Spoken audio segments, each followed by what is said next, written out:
So what on earth is co-production? So I guess it's a process where people with lived experience and occupational experience come together, ideally with a flattened hierarchy, and decide the best way to do something in a way that encapsulates kind of both sides of the experience. I think it's only recently that people with lived experience have been invited to, share a top table where they do feel like they have some real power and some real agency within services and within their work. I think, there was a lot of tokenism to start off with. Co-production is a lot like getting on a roundabout that's already moving. It's something that's already been created and then we co-produce with that. What we need is co-creation, and that's messier, where we engage with people to find out what we want and how we go about that. At the centre of our core group, there's 3 lived experience practitioners and there's 3 psychiatrists, and there was an expectation that we'd all hit the ground running because we're all lovely, very well-read, intelligent people. It wasn't awful by any means, but it was a bit bumpy. One of my colleagues, lived experience practitioner, said in the past they tried a thing called access riders. Everybody in the team writes down what their needs are regarding working with this group. And it's kind of unusual for psychiatrists to be put in that position. And we all did it, and then we all met up. And for the team, for the project, it was life-changing. I wouldn't say we became one, but we became a lot closer to being one. We saw each other as humans primarily, and clinicians and punters secondarily.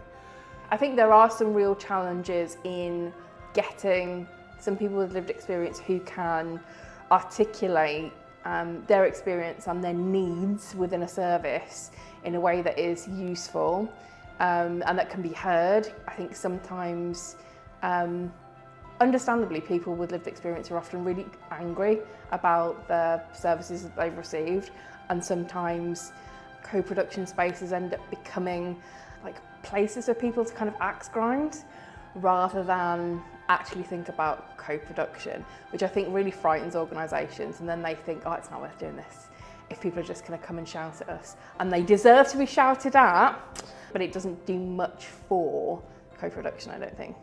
On top of that, I also think that there is a real difficulty with traditionally trained staff saying that they know what co-production is, not knowing what co-production really is or should be, and them feeling kind of incompetent or like clinical impotence and not being able to share power very well, I think is one of the biggest difficulties, because I think often within services there's a clear hierarchy, and when people are forced to step out of those hierarchies, it's very difficult to let go of power.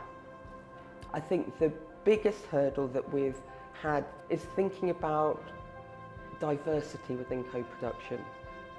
And so, not everyone who's experienced, emotional distress or has received a diagnosis of personality disorder will have exactly the same experience. And, it's very likely that if you come from, an ethnically diverse background, your experience will be very different to me who's white Jewish, So I think that has been the hurdle that I think Big Spud is really trying to address. I think systems have to adapt rather than continuing to expect assimilation from people with lived experience. I think there's a huge problem in how systems expect people to work within them in a way that meets the needs of the system. It doesn't meet the needs of the lived experience worker. It doesn't really even meet the needs of the patients that are receiving services. I think there are too many things for me to say that need to be different, a lot.